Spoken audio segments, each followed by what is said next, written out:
Forest research institute Peechi, forest development corporation Kottayam, forest academy Arippa, forest department എവിടെയെന്ന് വെച്ചാൽ.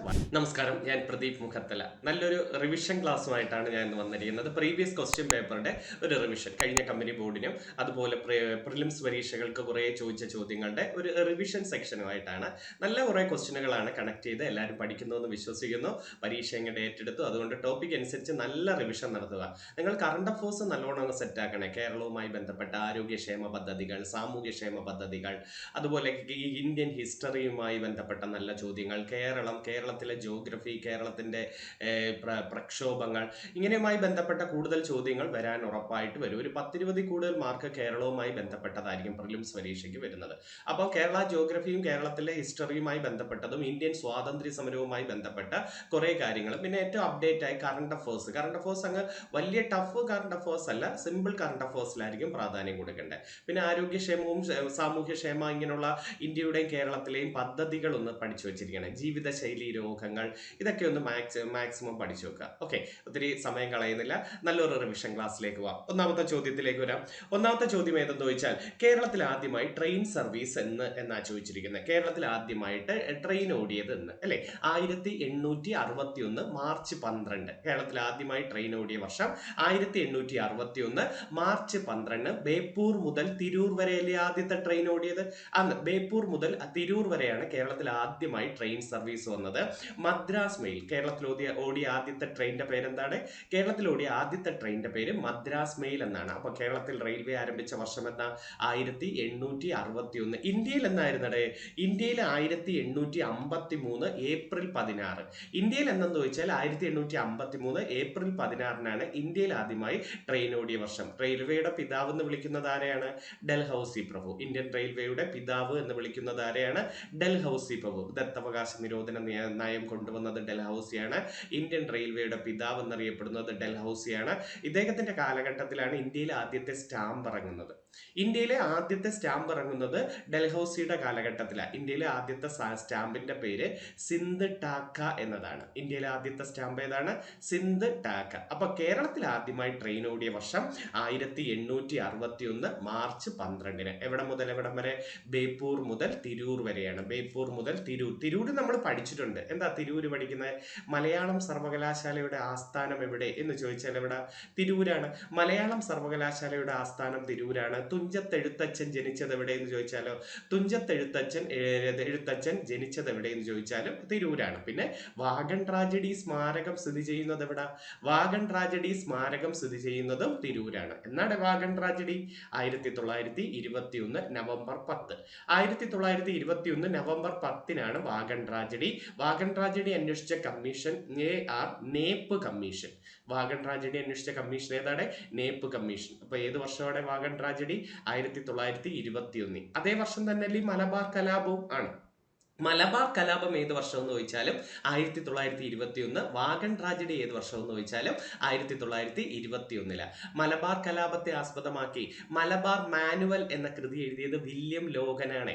മലബാർ കലാപത്തെ തുടർന്ന് മലബാർ മാനുവൽ എന്ന കൃതി എഴുതിയത് ആരാണ്? William Logan. അതുപോലെ ഈ മലബാറിലെ മാപ്പിള കലാപങ്ങളെ കുറിച്ച് അന്വേഷിച്ച കമ്മീഷനും വില്യം ലോഗൻ കമ്മീഷനാണ്. മലബാറിലെ മാപ്പിള കലാപങ്ങളെ കുറിച്ച് അന്വേഷിച്ച കമ്മീഷൻ ഏതാണ്? വില്യം ലോഗൻ കമ്മീഷനാണ്. പക്ഷെ നിങ്ങളോട് എടുത്തു ചോദിക്കും, മലബാർ കലാപം അന്വേഷിച്ച കമ്മീഷൻ. അങ്ങനെ ചോദിച്ചാൽ നിങ്ങൾ എന്ത് പറയണം? മലബാർ കലാപം അന്വേഷിച്ച കമ്മീഷൻ എന്ന് ചോദിച്ചാൽ നിങ്ങൾ പറയേണ്ടത് സ്ട്രേഞ്ച് കമ്മീഷൻ എന്നതാണ്. മലബാറിലെ മാപ്പിള കലാപങ്ങൾ എന്ന് ചോദിച്ചാൽ വില്യം ലോഗൻ കമ്മീഷനും മലബാർ കലാപം അന്വേഷിച്ചത് സ്ട്രേഞ്ച് കമ്മീഷനുമാണ്, അല്ലെ? വാഗൺ ട്രാജഡി അന്വേഷിച്ച കമ്മീഷൻ നേപ്പ് കമ്മീഷനാണ്. വാഗൺ ട്രാജഡി ഏത് വർഷമാണ് വാഗൺ ട്രാജഡി? 1921 വാഗൺ ട്രാജഡി നടന്നത്. ഓർത്തു വെക്കണേ, തിരൂരാണ് വാഗൺ ട്രാജഡി സ്മാരകം സ്ഥിതി ചെയ്യുന്നത്. അപ്പൊ കേരളത്തിൽ ആദ്യമായി ട്രെയിൻ ഓടിയത് തിരൂർ, ബേപ്പൂർ മുതൽ തിരൂർ വരെ. തിരുവിതാംകൂറിൽ ആദ്യത്തെ ട്രെയിൻ ഗതാഗതം 1904 പുനലൂർ മുതൽ ചെങ്കോട്ട വരെയാണ്. പുനലൂർ മുതൽ ചെങ്കോട്ട, നമ്മൾ ആര്യങ്കാവ് ചുരമൊക്കെ അതിലൂടെ ഇല്ലേ? ആര്യങ്കാവ് ചുരം, പുനലൂർ, ചെങ്കോട്ട എന്ന് പറയാറില്ലേ? അപ്പം തിരുവിതാംകൂറിൽ ആദ്യത്തെ ട്രെയിൻ ഗതാഗതം ഏതാണ്? പുനലൂർ മുതൽ ചെങ്കോട്ട വരെയാണ്, അല്ലെ? പുനലൂർ തൂക്കുപാലം നമ്മൾ പഠിച്ചിട്ടില്ലേ? കൊല്ലം ജില്ലയിലല്ലേ പുനലൂർ തൂക്കുപാലം? ഏത് വർഷമാണ് പുനലൂർ തൂക്കുപാലം വരുന്നത്? 1877. പുനലൂർ തൂക്കുപാലം 1877 ആൽബർട്ട് ഹെൻറിയാണ് ശില്പി. പുനലൂർ തൂക്കുപാലത്തിന്റെ ശില്പി ആരാണ്? ആൽബർട്ട് ഹെൻറിയാണ്. പുനലൂർ തൂക്കുപാലവുമായി ബന്ധപ്പെട്ട ആ നദി ഏതാന്ന് പറഞ്ഞു. ഏത് നദിയിലൂടെയാണ് പുനലൂർ തൂക്കുപാലം കെട്ടിയിരിക്കുന്നത്? കല്ലടയാറ്. അപ്പൊ പുനലൂർ തൂക്കുപാലം ഏത് നദിക്ക് കുറുകെയാണ്? കല്ലടയാറ്. നമ്മൾ പഠിച്ചിട്ടുണ്ട് തെന്മല അണക്കെട്ടും കല്ലടയാറിലല്ലേ? തെന്മല അണക്കെട്ടും കല്ലടയാറാണ്. പുനലൂർ തൂക്കുപാലവും ഏത് നദിക്ക് കുറുകെയാണ്? കല്ലടയാറിലാണ്. കല്ലട ജലസേചന പദ്ധതി, നല്ലൊരു സിമ്പിൾ ക്വസ്റ്റ്യൻ ഉണ്ടല്ലോ. കല്ലട ജലസേചന പദ്ധതി കേരളത്തിലെ ഏറ്റവും വലിയ ജലസേചന പദ്ധതി ഏത്? കേരളത്തിലെ ഏറ്റവും വലിയ ജലസേചന പദ്ധതി ഏതാണ്? കൊല്ലം ജില്ലയിലെ കല്ലട ജലസേചന പദ്ധതിയാണ്. പക്ഷേ കേരളത്തിലെ ഏറ്റവും വലിയ ജലവൈദ്യുത പദ്ധതി എന്ന് ചോദിച്ചാൽ ഇടുക്കി പറയണേ. കേരളത്തിലെ ഏറ്റവും വലിയ ജലവൈദ്യുത പദ്ധതി എന്ന് ചോദിച്ചാൽ ഇടുക്കിയും, ഏറ്റവും വലിയ ജലസേചന പദ്ധതി ഏതെന്ന് ചോദിച്ചാൽ ഏതാണ്? കല്ലട ജലസേചന പദ്ധതിയാണ്. ഓർത്തു വെച്ചിരിക്കുക. ഈ പീച്ചി അണക്കെട്ട് ഏത് നദിയിലാണ്? പീച്ചി അണക്കെട്ട് പരീക്ഷയ്ക്ക് ചോദിക്കാറുണ്ട്. തൃശ്ശൂർ ജില്ലയിലെ പീച്ചി അണക്കെട്ട് ഏത് നദിയിലാണ്? മണലിപ്പുഴ. തൃശ്ശൂർ ജില്ലയിലെ പീച്ചി അണക്കെട്ട് ഏത് നദിയിലാണ്? മണലിപ്പുഴ. കേരളത്തിലെ ഫോറസ്റ്റ് റിസർച്ച് ഇൻസ്റ്റിറ്റ്യൂട്ട് എവിടെ? പീച്ചി. കേരളത്തിന്റെ ഫോറസ്റ്റ് റിസർച്ച് ഇൻസ്റ്റിറ്റ്യൂട്ട് സ്ഥിതി ചെയ്യുന്നത് പീച്ചിയിലാണ്. ഫോറസ്റ്റ് ഡെവലപ്മെന്റ് കോർപ്പറേഷൻ കോട്ടയത്താണ്. Forest research institute Peechi, forest development corporation Kottayam, forest academy എവിടെയെന്ന് വെച്ചാൽ അരിപ്പ. തിരുവനന്തപുരം ജില്ലയിലെ അരിപ്പയാണ് forest academy. Forest department Thiruvananthapuram ജില്ലയിലെ വഴുതക്കാടാണ്. വഴുതക്കാട്. അപ്പൊ ഒന്നും കൂടെ പറഞ്ഞ്, forest research institute Peechi, forest development corporation Kottayam, forest academy Arippa, forest department എവിടെയെന്ന് വെച്ചാൽ വഴുതക്കാടാണ്. ഓക്കെ. അപ്പൊ പീച്ചി അണക്കെട്ട് ഏത് നദിയിലാണ്? മണലിപ്പുഴയിലാണ് പീച്ചി അണക്കെട്ട്. തൃശ്ശൂർ ജില്ലയിലാണ്. തൃശ്ശൂർ ജില്ലയിൽ ഇക്കണ്ട വാര്യരാണ് കൊണ്ടുവരുന്നത്. പീച്ചി അണക്കെട്ട് കൊണ്ടുവരുന്നത് ആര് എന്ന് ചോദിച്ചാൽ ഇക്കണ്ട വാര്യർ. എവിടെയോ പഠിച്ചിട്ടുണ്ടല്ലോ ഇക്കണ്ട വാര്യർ. എവിടെയാ ഇക്കണ്ട വാര്യർ? 1936 തൃശ്ശൂർ വൈദ്യുത സമരത്തിന്റെ നേതാവാര്. 1936 നടന്ന തൃശ്ശൂർ വൈദ്യുത സമരത്തിന്റെ നേതാവ് ആരാണ്? ഇക്കണ്ട വാര്യരാണ്. വൈദ്യുത സമരം നടന്നത് 36 തൃശ്ശൂരാണ്. തൃശ്ശൂരല്ലയുടെ കേരളത്തിലെ ഏറ്റവും വലിയ 2 വെള്ളച്ചാട്ടങ്ങളും. കേരളത്തിലെ ഏറ്റവും വലിയ വെള്ളച്ചാട്ടം അതിരപ്പള്ളി, കേരളത്തിലെ ഏറ്റവും വലിയ രണ്ടാമത്തെ വെള്ളച്ചാട്ടം വാഴച്ചാൽ അല്ലെ. അതിരപ്പള്ളി വാഴച്ചാൽ തൃശ്ശൂർ ജില്ലയിലാണ്. ഏത് നദിയിലാ? ചാലക്കുടി പുഴയിൽ. അതിരപ്പള്ളി വാഴച്ചാൽ വെള്ളച്ചാട്ടങ്ങൾ ചാലക്കുടി പുഴയിലാണ് അല്ലെ. തൃശ്ശൂർ ജില്ലയിൽ തന്നെ അല്ലയുടെ നമ്മുടെ പെരിങ്ങൽകുത്ത് ജലവൈദ്യുത പദ്ധതി. പെരിങ്ങൽകുത്ത് ജലവൈദ്യുത പദ്ധതി, ഷോളയാർ അണക്കെട്ട്, ഇതൊക്കെ തൃശ്ശൂരാണ്, ചാലക്കുടി പുഴയില. അപ്പൊ പെരിങ്ങൽകുത്ത് അണക്കെട്ട്, ഷോളയാർ അണക്കെട്ട്, ഇതൊക്കെ ഏത് നദിയിലാണ്? ചാലക്കുടി പുഴയിൽ, തൃശ്ശൂരാണ്. തൃശ്ശൂരല്ലേ കേരള കലാമണ്ഡലം. എന്നാ കേരള കലാമണ്ഡലം വന്നത്? 1930. കേരള കലാമണ്ഡലം വന്നത് എന്നാണ്? 1930. വള്ളത്തോളും മുകുന്ദരാജയും ചേർന്നാണ് കൊണ്ടുവരുന്നത്. കേരള കലാമണ്ഡലം വള്ളത്തോളും മുകുന്ദരാജ, മണക്കുളം മുകുന്ദരാജയും ചേർന്നാണ് എന്ത് കൊണ്ടുവരുന്നത്? കേരള കലാമണ്ഡലം. ഏത് നദിയുടെ തീരത്താ? കേരള കലാമണ്ഡലം ഭാരതപ്പുഴയുടെ തീരത്താണ്. ഭാരതപ്പുഴയുടെ തീരത്താ അല്ലെ. മലമ്പുഴ അണക്കെട്ടും ഭാരതപ്പുഴയിലാണ്. മലമ്പുഴ അണക്കെട്ടും ഭാരതപ്പുഴയുടെ പോഷക നദിയായ മലമ്പുഴ എന്ന് പറയുന്ന ഒരു നദിയിൽ തന്നെയാണ്. ഭാരതപ്പുഴ 3 ജില്ലകളിലൂടെ ഒഴുകുന്നുണ്ട് കേട്ടോ. ഭാരതപ്പുഴ 3 ജില്ലകളിലൂടെ ഒഴുകുന്നുണ്ട്. തൃശ്ശൂര്, പാലക്കാട്, മലപ്പുറം. തൃശ്ശൂര്, പാലക്കാട്, മലപ്പുറം. നമുക്ക് തിരിച്ചു വരാം. അപ്പൊ കേരളത്തിൽ റെയിൽവേ ആരംഭിച്ച വർഷം 1861. തിരുവിതാംകൂറിലെ ആദ്യത്തെ ട്രെയിൻ ഗതാഗതം 1904 ഓർത്തു വെച്ചിരിക്കുക. ഇനി കേരളത്തിൽ റെയിൽവേ ഇല്ലാത്ത 2 ജില്ലകൾ ഏതൊക്കെ എന്ന് ചോദിച്ചാൽ വയനാടും ഇടുക്കിയല്ലേ പറയട്ടെ. കേരളത്തിൽ റെയിൽവേ ഇല്ലാത്ത 2 ജില്ലകൾ ഏതൊക്കെയാണ്? വയനാടും ഇടുക്കിയുമാണ്. കേരളത്തിൽ റെയിൽവേ മന്ത്രിയായ ആദ്യത്തെ മലയാളി ആരെന്ന് ചോദിച്ചാൽ ജോൺ മത്തായി ആണ് പറയണ്ടേ. റെയിൽവേ മന്ത്രിയായ ആദ്യത്തെ മലയാളി. നമുക്ക് 2 റെയിൽവേ മന്ത്രിമാരുണ്ടായിരുന്നു മലയാളികൾ. ഒന്ന് ജോൺ മത്തായി ആണ് ആദ്യത്തെ റെയിൽവേ മന്ത്രി. പിന്നെ ഒരു സഹമന്ത്രി ഉണ്ട്, പനമ്പള്ളി ഗോവിന്ദ മേനോൻ, മറന്നുപോരുത്. അപ്പൊ കേന്ദ്ര റെയിൽവേ മന്ത്രിയായ ആദ്യത്തെ മലയാളി ആരാണ്? ജോൺ മത്തായി. നമ്മൾ പഠിച്ചിട്ടുണ്ട് ജോൺ മത്തായി. ഒരു ക്വസ്റ്റ്യൻ പറയട്ടെ. അതായത് ഭരണഘടനാ നിർമ്മാണ സഭയിലേക്ക് യുണൈറ്റഡ് പ്രോവിൻസിൽ നിന്നും അംഗമായ മലയാളി ആരെന്ന് ചോദിച്ചിട്ടില്ലേ? ഭരണഘടനാ നിർമ്മാണ സഭയിലേക്ക് യുണൈറ്റഡ് പ്രോവിൻസിൽ നിന്നും അംഗമായ മലയാളി ആരാണ്? ജോൺ മത്തായി. ഒന്നത് പഠിച്ചേ. പിന്നെ ജോൺ മത്തായി നമ്മൾ പഠിക്കുന്നത് 1957 വന്ന കേരള സർവകലാശാലയിലൂടെ. 1957 ആദ്യമായിട്ട് കേരള സർവകലാശാല നിലവിൽ വരുന്നത്. ഇതിന്റെ ആദ്യ വൈസ് ചാൻസലർ ജോൺ മത്തായി. 1957 വന്ന കേരള സർവകലാശാലയുടെ ആദ്യ വൈസ് ചാൻസലർ ആരാണ്? ജോൺ മത്തായി ആണ്. കേന്ദ്ര ക്യാബിനറ്റിൽ അംഗമായ ആദ്യ മലയാളി എന്ന് ചോദിച്ചാലും ജോൺ മത്തായി ആണ്. കേന്ദ്ര ക്യാബിനറ്റിൽ അംഗമായ ആദ്യത്തെ മലയാളി ആരാണ്? ജോൺ മത്തായി. ഓർത്തു വെച്ചിരിക്കണേ. അപ്പം കേന്ദ്രത്തിന്റെ റെയിൽവേ മന്ത്രിയായ ആദ്യ മലയാളി ആരാ? ജോൺ മത്തായി. കേരളത്തിൽ എത്ര റെയിൽവേ ഡിവിഷനുകളുണ്ട്? രണ്ടെണ്ണമേ ഉള്ളൂ റെയിൽവേ ഡിവിഷൻ. ഒന്ന് തിരുവനന്തപുരവും പാലക്കാടുമാണ്. ആദ്യമായി വരുന്ന കേരളത്തിലെ റെയിൽവേ ഡിവിഷൻ പാലക്കാടാണ്. ഏറ്റവും വലിയ റെയിൽവേ ഡിവിഷൻ എന്ന് ചോദിച്ചാൽ തിരുവനന്തപുരം പറയണം. കേരളത്തിൽ ആദ്യമായി വന്ന റെയിൽവേ ഡിവിഷൻ പാലക്കാടാണ്. പക്ഷെ കേരളത്തിലൂടെ കടന്നു പോകുന്നത് മധുര എന്ന് പറയുന്ന ഒരു റെയിൽവേ ഡിവിഷൻ ഉണ്ട്. കൊല്ലം ജില്ലയിൽ കടന്നു പോകുന്നത് കേരളത്തിലൂടെ കടന്നു പോകുന്ന മധുര റെയിൽവേ ഡിവിഷൻ. അപ്പൊ കേരളത്തിൽ എത്ര റെയിൽവേ ഡിവിഷൻ ഉണ്ട്? 3 കേരളത്തിൽ എത്രയെന്ന് ചോദിച്ചാൽ 2 പറഞ്ഞത്, തിരുവനന്തപുരം പാലക്കാട്.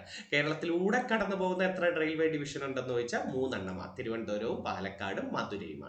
കേരളത്തിലെ ഏറ്റവും വലിയ റെയിൽവേ ഡിവിഷൻ തിരുവനന്തപുരവും ഏറ്റവും ആദ്യത്തത് പാലക്കാടുമാണ്. കേരളത്തിലെ ഏറ്റവും വലിയ റെയിൽവേ സ്റ്റേഷൻ ഏതാണ്? കേരളത്തിലെ ഏറ്റവും വലിയ റെയിൽവേ സ്റ്റേഷൻ ഷൊർണൂരാണ്. കേരളത്തിലെ ഏറ്റവും വലിയ റെയിൽവേ സ്റ്റേഷൻ ഏതാണ്? ഷൊർണൂർ. അതുകൊണ്ട് റെയിൽവേ സിറ്റി എന്ന് വിളിക്കുന്നത് ഷൊർണൂരിനെയാണ്. കേരളത്തിന്റെ റെയിൽവേ സിറ്റി ഏതാണ്? ഷൊർണൂരാണ്. കേരളത്തിലെ ഏറ്റവും നീളം കൂടിയ റെയിൽവേ റോഡ് പാലം എന്നറിയപ്പെടുന്നത് വേമ്പനാട് വല്ലാർപാടം റെയിൽവേ പാലമാണ്. വേമ്പനാട് വല്ലാർപാടം റെയിൽവേ പാലമാണ് കേരളത്തിലെ ഏറ്റവും നീളം കൂടിയ റെയിൽവേ റോഡ് പാലം എന്ന് പറയുന്നത്. വേമ്പനാട് വല്ലാർപാടം റെയിൽവേ പാലമാണ്. പത്തനംതിട്ട ജില്ലയിലെ ഏക റെയിൽവേ സ്റ്റേഷൻ തിരുവല്ലയാണ്. അവിടെ ഒരെണ്ണമേ ഉള്ളൂ അല്ലെ. പത്തനംതിട്ട ജില്ലയിൽ ഒരേ ഒരു റെയിൽവേ സ്റ്റേഷനേ ഉള്ളൂ. ഏതാണ്? തിരുവല്ല റെയിൽവേ സ്റ്റേഷൻ അല്ലെ. അപ്പൊ കേരളത്തിൽ റെയിൽവേ ഇല്ലാത്ത 2 ജില്ലകൾ ഏതൊക്കെയാണ്? ഒന്ന് വയനാടും 2 ഇടുക്കിയുമാണ് റെയിൽവേ ഇല്ലാത്ത 2 ജില്ലകൾ. പത്തനംതിട്ട ജില്ലയിലെ ഏക റെയിൽവേ സ്റ്റേഷൻ ചോദിച്ചാൽ ഏതാണ്? തിരുവല്ലയാണ് പത്തനംതിട്ട ജില്ലയിലെ ഏക റെയിൽവേ സ്റ്റേഷൻ ചോദിച്ചിട്ടുണ്ട്. ഇനി കേരളത്തിൽ ആദ്യമായിട്ട് വന്ദേ ഭാരത് എക്സ്പ്രസ് ഓടിയത് എന്ന് ചോദിച്ചിട്ടുണ്ട്. കേരളത്തിൽ ആദ്യമായിട്ട് Vande Bharat express 2023 April 25-നാണ്. 2023 April 25-നാണ് ആദ്യമായി വന്ദേ ഭാരത് എക്സ്പ്രസ് ഓടിയത്. നിറം വെള്ളയും നീലയുമാണ്. വന്ദേ ഭാരത് എക്സ്പ്രസിന്റെ നിറം എന്താണ്? വെള്ളയും നീലയും. ഇപ്പോ അതല്ല, ഇപ്പോ ഓറഞ്ച് കളറാണ് രണ്ടാമത് വന്നത്. ആദ്യം വന്നത് വെള്ളയും നീല മാറിയായിരുന്നു. ഇപ്പൊ ഓറഞ്ച് ആണ് കേട്ടോ. ആദ്യത്തെ വന്ദേ ഭാരത് എക്സ്പ്രസിന്റെ ലോഗോ എന്ന് വിളിക്കുന്നത് കുതിച്ചു ചാടുന്ന ചീറ്റപ്പുലി എന്നാണ്. വന്ദേ ഭാരത് എക്സ്പ്രസിന്റെ ലോഗോ ഏതാണ്? കുതിച്ചു പായുന്ന ചീറ്റപ്പുലിയാണ് കേട്ടോ. എന്നാ കേരളത്തിൽ വന്ദേ ഭാരത് വന്നത് 2023 ഏപ്രിൽ 25-ന്. ഇന്ത്യയുടെ എത്രാമത്തെ വന്ദേ ഭാരതാണ് കേരളത്തിന് നൽകിയെന്ന് ചോദിച്ചാൽ 15-ാമത്തെ വന്ദേ ഭാരതാണ്. 15-ാമത്തെ വന്ദേ ഭാരതാണ് കേരളത്തിന് നൽകിയത്. വന്ദേ ഭാരത് എക്സ്പ്രസിന്റെ ആദ്യകാല നാമം ട്രെയിൻ 18 എന്നതാണ് കേട്ടോ. Very very important. Vande Bharat എക്സ്പ്രസിന്റെ ആദ്യകാല നാമം എന്തായിരുന്നത്? ട്രെയിൻ 18 എന്നതാണ് ആദ്യകാല നാമം. ചിലപ്പോൾ അത് പരീക്ഷയ്ക്ക് ചോദിക്കാൻ സാധ്യതയുള്ള ഒരു ക്വസ്റ്റ്യൻ ആണ്. അതൊന്ന് പഠിച്ചു വെച്ചിരിക്കണേ. അടുത്ത നമുക്ക് കൊച്ചി മെട്രോയെ കുറിച്ചൊന്ന് നോക്കാണേ. കൊച്ചി മെട്രോ പരീക്ഷയെ ചോദിക്കുന്നതാ. അടുത്ത നമുക്ക് നോക്കാം. അതായത് കൊച്ചി മെട്രോ വന്നത്, കൊച്ചി 2 ഉണ്ട്. കൊച്ചി വാട്ടർ മെട്രോ ഉണ്ട്. കൊച്ചി മെട്രോയും പഠിക്കണം. ഡേറ്റ് പഠിച്ചേരാം. LGS പരീക്ഷയ്ക്കൊക്കെ ചോദിക്കാം. കൊച്ചി മെട്രോ വന്നത് 2017 ജൂൺ 17-നാണ്. കൊച്ചി മെട്രോ എന്നാണ് വന്നത് 2017 ജൂൺ 17-നാണ്. കോമറ്റ് എന്നാണ് കൊച്ചി മെട്രോയുടെ മറ്റൊരു പേരെന്താണ്? കോമറ്റ് എന്നറിയപ്പെടുന്നത് കൊച്ചി മെട്രോ ആണ്. 2017 ജൂൺ 17-നാണ്. മിലു എന്ന ആനക്കുട്ടിയാണ് കൊച്ചി മെട്രോയുടെ ഭാഗ്യചിഹ്നം. മിലു എന്ന ആനക്കുട്ടിയാണ് കൊച്ചി മെട്രോയുടെ ഭാഗ്യചിഹ്നം. ഇന്ത്യയുടെ 8ാമത്തെ മെട്രോ ആണ് കൊച്ചി മെട്രോ. ഇന്ത്യയുടെ 8ാമത്തെ മെട്രോ ആണ് കൊച്ചി മെട്രോ. ഇന്ത്യയിൽ 2ാമതായിട്ട് മെട്രോ വരാൻ പോകുന്നത് ഇപ്പൊ തിരുവനന്തപുരം ജില്ലയിലാണ്. അപ്പൊ എന്നാ കൊച്ചി മെട്രോ വന്നത്? 2017 ജൂൺ 17-നാണ് കൊച്ചി മെട്രോ വരുന്നത്. കൊച്ചി മെട്രോയുടെ മറ്റൊരു പേര് കോമറ്റ് എന്നറിയപ്പെടുന്നു. കൊച്ചി മെട്രോയുടെ ഭാഗ്യചിഹ്നം മിലു എന്ന ആനക്കുട്ടിയാണ്. ഇന്ത്യയുടെ 8ാമത്തെ മെട്രോ ആണ് കൊച്ചി മെട്രോ എന്നറിയപ്പെടുന്നത്. ഇനി വാട്ടർ മെട്രോയ്ക്ക് ചോദിക്കാം. രാജ്യത്തിലെ ആദ്യത്തെ ജല മെട്രോ എന്നറിയപ്പെടുന്നത്, രാജ്യത്തിന്റെ ആദ്യത്തെ ജല മെട്രോ എന്നറിയപ്പെടുന്നത് നമ്മളെ കൊച്ചി വാട്ടർ മെട്രോ ആണ്. 2023 ഏപ്രിൽ 25-ന് തന്നെയായിരുന്നു. 2023 ഏപ്രിൽ, വന്ദേ ഭാരത് അല്ലേ, 2023 ഏപ്രിൽ 25-ന് തന്നെയാണ് രാജ്യത്തെ ആദ്യത്തെ ജല മെട്രോ കൊച്ചി വാട്ടർ മെട്രോ ആണ്. വാട്ടർ മെട്രോയ്ക്ക് വേണ്ടി ആദ്യമായി നിർമ്മിച്ച ബോട്ട് മുസരിസ്. തെറ്റിപ്പോരുതേ. വാട്ടർ മെട്രോയ്ക്ക് വേണ്ടി ആദ്യമായി നിർമ്മിച്ച ബോട്ട് ഏതാണ്? മുസരിസ്. ജംഗു എന്ന മത്സ്യമാണ് കൊച്ചി വാട്ടർ മെട്രോയുടെ ഭാഗ്യചിഹ്നം. ജംഗു എന്ന മത്സ്യമാണ് കൊച്ചി വാട്ടർ മെട്രോയുടെ ഭാഗ്യചിഹ്നം. ഇന്ത്യയുടെ ആദ്യത്തെ പരിസ്ഥിതി സൗഹൃദ വാട്ടർ മെട്രോ എന്നറിയപ്പെടുന്നത് കൊച്ചി വാട്ടർ മെട്രോ. ഇന്ത്യയുടെ ആദ്യത്തെ പരിസ്ഥിതി സൗഹൃദ വാട്ടർ മെട്രോ ഏതാണ്? കൊച്ചി വാട്ടർ മെട്രോ ആണ്. ഇന്ത്യയുടെ ഏറ്റവും മികച്ച ഗ്രീൻ ട്രാൻസ്പോർട്ട് സംരംഭത്തിനുള്ള അവാർഡ് കിട്ടി. കൊച്ചി വാട്ടർ മെട്രോ പൊതുവെ 10 ദ്വീപുകളുമായിട്ടാണ് ബന്ധിപ്പിക്കുന്നത്. കൊച്ചി വാട്ടർ മെട്രോ പൊതുവെ 10 ദ്വീപുകളുമായി ബന്ധപ്പെട്ടാണ് വിഭാവനം ചെയ്തിട്ടിരിക്കുന്നത്. ഇത്രയൊന്ന് പഠിച്ചു വെച്ചിരിക്കണേ. അപ്പൊ എന്നാ കൊച്ചി വാട്ടർ മെട്രോ വന്നത്? 2023 ഏപ്രിൽ 25-നാണ്. ഇനി ഇതാണ് ഇമ്പോർട്ടന്റ് ഒരു ചോദ്യം. ഫിഷറീസുമായി LGS നിങ്ങളുടെ ചോദ്യത്തിൽ ഉള്ളതാണ്. മത്സ്യബന്ധനം ഒന്ന് പഠിക്കണം. അതിൽ ആ സ്ഥാപനങ്ങളൊന്നും എഴുതിയിട്ടുണ്ട് ഞാൻ. കേരള ഫിഷറീസ് കോർപ്പറേഷൻ ഉണ്ട്, കേരള ഫിഷറീസ് ഡിപ്പാർട്ട്മെന്റ് ഉണ്ട്, അവരുടെ മത്സ്യത്തൊഴിലാളികളുടെ സഹകരണ സംഘമായ മത്സ്യഫെഡ് ഉണ്ട്. ഇത് 4 പരീക്ഷയ്ക്ക് ചോദിച്ചിട്ടുണ്ട്, ഇത് 3 പരീക്ഷയ്ക്ക് ചോദിച്ചിട്ടുണ്ട്. നമുക്ക് നോക്കാം. കേരള ഫിഷറീസ് കോർപ്പറേഷൻ ആസ്ഥാനം എറണാകുളമാണ്. കേരള ഫിഷറീസ് കോർപ്പറേഷന്റെ ആസ്ഥാനം 1966 എറണാകുളത്താണ്. കേരള ഫിഷറീസ് ഡിപ്പാർട്ട്മെന്റിന്റെ ആസ്ഥാനം തിരുവനന്തപുരത്ത് തന്നെയാണ്, വികാസ് നഗർ, 1956 വരുന്നുണ്ട്. അപ്പൊ കേരള ഫിഷറീസ് കോർപ്പറേഷൻ വന്നത് എറണാകുളത്ത് 66, കേരള ഫിഷറീസ് ഡിപ്പാർട്ട്മെന്റ് വരുന്നത് 1956 തിരുവനന്തപുരം. ഇനി ഈ മത്സ്യത്തൊഴിലാളികളുടെ സഹകരണ സംഘമാണ് മത്സ്യഫെഡ് എന്ന് വിളിക്കുന്നത്. അതിന്റെ ആസ്ഥാനവും തിരുവനന്തപുരം 1984 കൂടിയാണ്. മത്സ്യഫെഡിന്റെ ആസ്ഥാനം 1984 തിരുവനന്തപുരത്താണ് വരുന്നത്. അതൊന്ന് പഠിച്ചു വെച്ചിരിക്കണേ. അതുപോലെ കേരളത്തിൽ നിന്ന് ഏറ്റവും കൂടുതൽ ലഭിക്കുന്ന മത്സ്യം ഏതെന്ന് ചോദിച്ചാൽ മത്തി. ചിലർ ചാള എന്നൊക്കെ പറയും, പക്ഷെ മത്തി എന്നാണ് പറയേണ്ടത്. കേരളത്തിൽ നിന്നും ഏറ്റവും കൂടുതൽ ലഭിക്കുന്ന മത്സ്യം ഏതാണ്?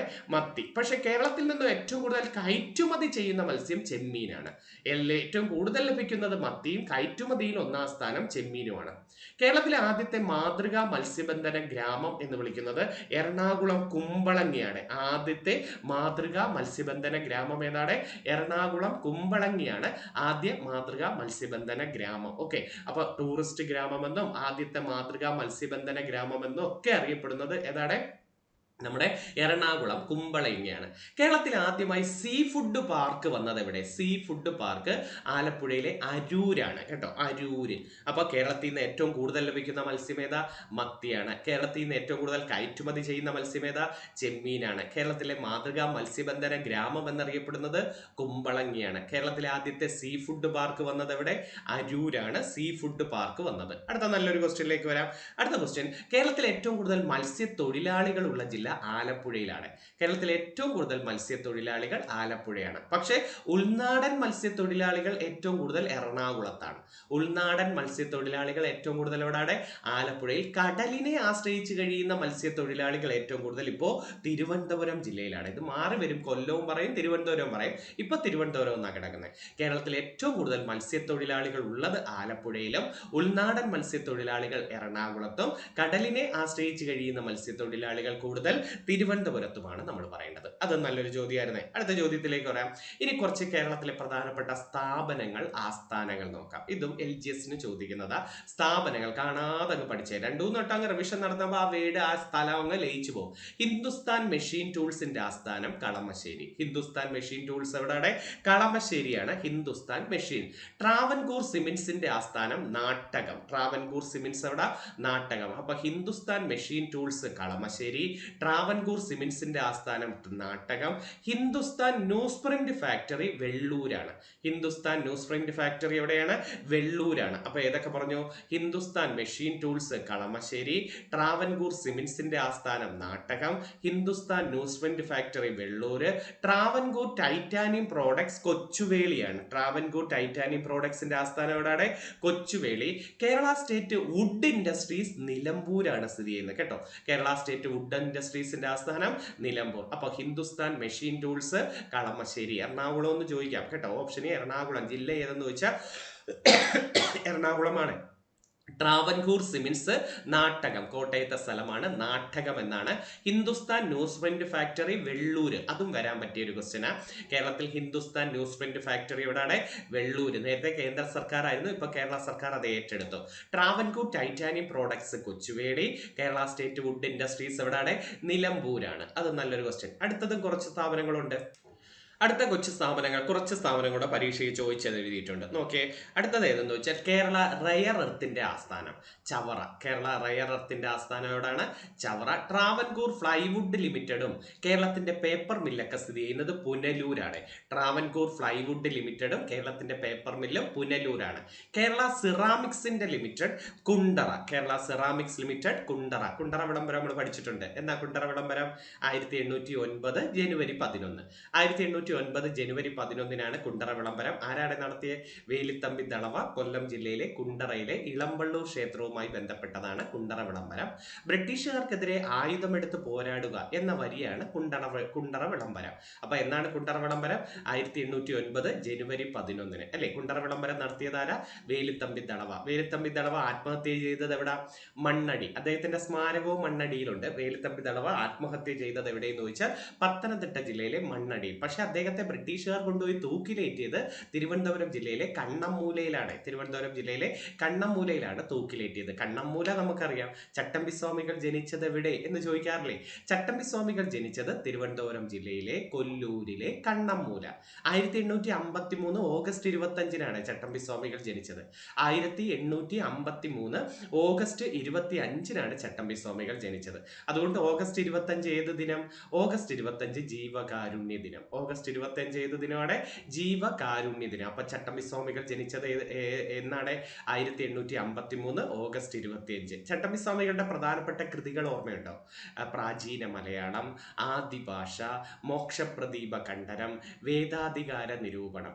പ്രാചീന മലയാളം, ആദിഭാഷ, മോക്ഷപ്രദീപ ഖണ്ഡനം, വേദാധികാര നിരൂപണം. ഇതൊക്കെ ആരുടെയാണ്? ചട്ടമ്പിസ്വാമികളുടെ പ്രധാന കൃതിയാണ്. ശ്രീനാരായണ ഗുരുവിന്റെ പ്രധാന കൃതികൾ ഏതൊക്കെയാ? ശ്രീനാരായണ ഗുരുവിന്റെ ആത്മോപദേശ ശതകം, ദർശനമാല, ജാതിമീമാംസ, ദൈവദശകം, ഗജേന്ദ്രമോക്ഷം വഞ്ചിപ്പാട്ട്. ആത്മോപദേശ ശതകം, ദർശനമാല, ദൈവദശകം, ജാതിമീമാംസ, ഗജേന്ദ്രമോക്ഷം വഞ്ചിപ്പാട്ട്. ഇതൊക്കെ ആരുടെയാണ്? ശ്രീനാരായണ ഗുരുവിന്റെ. ശ്രീനാരായണ ഗുരുവിന്റെ ആദ്യത്തെ കൃതി ഗജേന്ദ്രമോക്ഷം വഞ്ചിപ്പാട്ടാണ്. ശ്രീനാരായണ ഗുരുവിന്റെ ആദ്യത്തെ കൃതി ഏതെന്ന് വെച്ചാൽ ഗജേന്ദ്രമോക്ഷം വഞ്ചിപ്പാട്ടാണ്. ആത്മോപദേശ ശതകത്തിലെ വരികൾ പരീക്ഷയ്ക്ക് ചോദിച്ചിട്ടുണ്ട്. അവനവൻ ആത്മസുഖത്തിനായി ആചരിക്കുന്നു എന്ന് തുടങ്ങുന്ന വരി ശ്രീനാരായണ ഗുരുവിന്റെ ഏത് കൃതിയിലെയാണ്? അവനവൻ ആത്മസുഖത്തിനായി ആചരിക്കുന്നു എന്ന് തുടങ്ങുന്ന വരി ശ്രീനാരായണ ഗുരുവിന്റെ ആത്മോപദേശ ശതകത്തിലാണ്. അപ്പൊ ശ്രീനാരായണ ഗുരുവിന്റെ ആദ്യത്തെ കൃതി ഏതാണ്? ഗജേന്ദ്രമോക്ഷം വഞ്ചിപ്പാട്ട്. നമുക്കൊരു ഗജേന്ദ്രമോക്ഷം ചുമർചിത്രം സ്ഥിതി ചെയ്യുന്നത് എവിടെയെന്ന് ചോദിച്ചിട്ടുണ്ട്. ഗജേന്ദ്രമോക്ഷം ചുമർചിത്രം സ്ഥിതി ചെയ്യുന്നത് കായംകുളം കൃഷ്ണപുരം കൊട്ടാരത്തിലാണ്. കായംകുളം കൃഷ്ണപുരം കൊട്ടാരത്തിലാണ്. ഈ കൊട്ടാരം പണികഴിപ്പിച്ചത് മാർത്താണ്ഡവർമ്മയാണ്. കായംകുളം കൃഷ്ണപുരം കൊട്ടാരം പണികഴിപ്പിച്ചത് ആരാണ്? മാർത്താണ്ഡവർമ്മ. അപ്പൊ ഗജേന്ദ്രമോക്ഷം ചുമർചിത്രം സ്ഥിതി ചെയ്യുന്നത് എവിടെയാണ്? കായംകുളം കൃഷ്ണപുരം കൊട്ടാരത്തിലാണ്. കായംകുളത്തിന്റെ പഴയ പേരാണ് ഓടനാട് എന്ന് വിളിക്കുന്നത്. ഓടനാട് എന്ന് വിളിക്കുന്നത് കായംകുളത്തിന്റെ പഴയ പേരാണ്. ദേശീയ കാർട്ടൂൺ മ്യൂസിയം സ്ഥിതി ചെയ്യുന്നത് കായംകുളത്താണ്. ദേശീയ കാർട്ടൂൺ മ്യൂസിയം സ്ഥിതി ചെയ്യുന്നത് എവിടെയാണ്? കായംകുളത്താണ്. അപ്പൊ കൃഷ്ണപുരം കൊട്ടാരം സ്ഥിതി ചെയ്യുന്നത് എവിടെയാണ്? കായംകുളം. കിളിമാനൂർ കൊട്ടാരവുമായി ബന്ധപ്പെട്ട പ്രശസ്ത വ്യക്തിയാരാ? കിളിമാനൂർ കൊട്ടാരം. അത് നമ്മുടെ കിളിമാനൂർ കൊട്ടാരവുമായി ബന്ധപ്പെട്ടത് കേരള ചിത്രകലയുടെ പിതാവായ രാജാ രവിവർമ്മയാണ്. കേരള ചിത്രകലയുടെ പിതാവായ രാജാ രവിവർമ്മയാണ് കിളിമാനൂർ കൊട്ടാരവുമായി ബന്ധപ്പെട്ടത് അല്ലെ. രാജാ രവിവർമ്മയുടെ പ്രധാന പെയിന്റിങ്ങുകൾ ഏതൊക്കെയാണ്? രാജാ രവിവർമ്മയുടെ പ്രധാന പെയിന്റിങ്ങുകൾ മുല്ലപ്പൂ ചൂടിയ നായർ വനിത, ദർഭമുന കൊണ്ട ശകുന്തള. മുല്ലപ്പൂ ചൂടിയ നായർ വനിത, ദർഭമുന കൊണ്ട ശകുന്തള, ഹംസവും ദമയന്തിയും, അമ്മയും കുഞ്ഞും, മലബാർ മനോഹരി, മൈസൂർ ഖേദ. ഇതൊക്കെ അദ്ദേഹത്തിന്റെ പ്രശസ്ത കൃതികളാണ്. അപ്പൊ ദർഭമുന കൊണ്ട ശകുന്തള, അമ്മയും കുഞ്ഞും, മുല്ലപ്പൂ ചൂടിയ നായർ വനിത, ഹംസവും ദമയന്തിയും, മൈസൂർ ഖേദ, മലബാർ മനോഹരി. ഇതൊക്കെ നമ്മുടെ രാജാ രവിവർമ്മയുടെ പ്രധാന പെയിന്റിങ്ങുകൾ. അപ്പൊ കേരള ചിത്രകലയുടെ പിതാവാരാണ്? രാജാ രവിവർമ്മ. പക്ഷെ നിങ്ങളോട് ചോദിക്കും കേരള ആധുനിക ചിത്രകലയുടെ പിതാവ് എന്ന് ചോദിച്ചാൽ KCS പണിക്കരാണ് പറയേണ്ടത് കേട്ടോ. കേരളത്തിന്റെ ആധുനിക ചിത്രകലയുടെ പിതാവ് എന്ന് വിളിച്ചാൽ ആരെയാണ്? KCS പണിക്കരാണ് കേരളത്തിന്റെ ആധുനിക ചിത്രകലയുടെ പിതാവ്. ഇന്ത്യൻ ചിത്രകലയുടെ പിതാവ് ആരാ? ഇന്ത്യൻ ചിത്രകലയുടെ പിതാവ് നന്ദലാൽ ബോസ് അല്ലെ. നന്ദലാൽ ബോസ്. അതായത് ഗ്രാമീണ ചെണ്ടക്കാരൻ, സതി, ഉമയുടെ തപസ്യ എന്നീ കൃതികളൊക്കെ എന്നീ പെയിന്റിങ് അദ്ദേഹത്തെ. ഗ്രാമീണ ചെണ്ടക്കാരൻ, സതി, ഉമയുടെ തപസ്യ ഇതൊക്കെ ആരുടെയാണ്? നമ്മുടെ നന്ദലാൽ ബോസിന്റെ. അപ്പൊ ഇന്ത്യൻ ചിത്രകലയുടെ പിതാവ് ആരാണ്? നന്ദലാൽ ബോസാണ്. ഭരണഘടനയുടെ കവർ പേജ് തയ്യാറാക്കിയത് നന്ദലാൽ ബോസാണ്. നമ്മുടെ ഇന്ത്യൻ ഭരണഘടനയുടെ കവർ പേജ് തയ്യാറാക്കിയത് ആരാണ്? നന്ദലാൽ ബോസ്. അതുപോലെ ഇന്ത്യയിലെ ഏറ്റവും ഉയർന്ന ബഹുമതിയായ ഭാരതരത്നത്തിന്റെ ഫലകം രൂപകൽപ്പന ചെയ്തതും നന്ദലാൽ ബോസ്. അപ്പൊ ഇന്ത്യയുടെ ഏറ്റവും ഉയർന്ന ബഹുമതിയായ ഭാരതരത്നത്തിന്റെ ഫലകം രൂപകൽപ്പന ചെയ്തതും നന്ദലാൽ ബോസ്. ഇന്ത്യയുടെ ഏറ്റവും ഉയർന്ന ബഹുമതിയായ ഭാരതരത്നം കൊടുത്തു തുടങ്ങിയ വർഷം എന്നാ? ഇന്ത്യയുടെ ഏറ്റവും ഉയർന്ന ബഹുമതിയായ ഭാരതരത്നം കൊടുത്തു തുടങ്ങിയത് 1954 1954 ഭാരതരത്നം രണ്ട് വിദേശികൾക്ക് കൊടുത്തിട്ടുണ്ട്. ആർക്കൊക്കെയാണെന്നറിയാമോ ഭാരതരത്നം ലഭിച്ച രണ്ട് വിദേശികൾ? ഒന്ന് ഖാൻ അബ്ദുൾ ഗാഫർ ഖാൻ, 1987 ഖാൻ അബ്ദുൾ ഗാഫർ ഖാൻ. 1990 ആരായിരുന്നു? Nelson Mandela. അപ്പൊ ഭാരതരത്നം ലഭിച്ച രണ്ട് വിദേശികൾ ആരൊക്കെയാണ്? 1987 ഖാൻ അബ്ദുൾ ഗാഫർ ഖാനും 1990 നെൽസൺ മണ്ടേലയ്ക്ക് എന്ത് ലഭിച്ചു? ഭാരതരത്നം ലഭിച്ചു. ഓർത്തു വെച്ചിരിക്കണേ. ഭാരതരത്നം മരണാനന്തരം ആദ്യമായി ലഭിക്കുന്നത് ലാൽ ബഹദൂർ ശാസ്ത്രിക്കും മരണാനന്തരം ആദ്യമായി ലഭിച്ച വനിത എന്ന് ചോദിച്ചാൽ അരുണ അസഫ് അലിയുമാണ് പറയേണ്ടത്. അപ്പൊ ഭാരതരത്നം മരണാനന്തരം ലഭിച്ച ആദ്യ വ്യക്തി ആരാണ്? ലാൽ ബഹദൂർ ശാസ്ത്രി. ഭാരതരത്നം മരണാനന്തരം ലഭിച്ച ആദ്യ വനിതയാരാ? അരുണ അസഫ് അലി. കിറ്റ് ഇന്ത്യ സമര നായികയല്ലേ അരുണ അസഫ് അലി? ആണ്. കിറ്റ് ഇന്ത്യ സമര നായികയാണ് അരുണ അസഫ് അലി. കിറ്റ് ഇന്ത്യ സമര നായകനാരാ? ജയപ്രകാശ് നാരായൺ. കിറ്റ് ഇന്ത്യ സമര നായകനാരാണ്? ജയപ്രകാശ് നാരായൺ. നമ്മള് കുണ്ടറ പറഞ്ഞപ്പോഴാണ് കയറി പോയത്. ഞാനങ്ങ് കയറി പോയാൽ പിന്നെ നിർത്തത്തില്ല. അതുകൊണ്ടാണ് നമുക്ക് തിരിച്ചു വരാം. കേരള സിറാമിക്സ് ലിമിറ്റഡ് ഏതാണ്? കുണ്ടറ.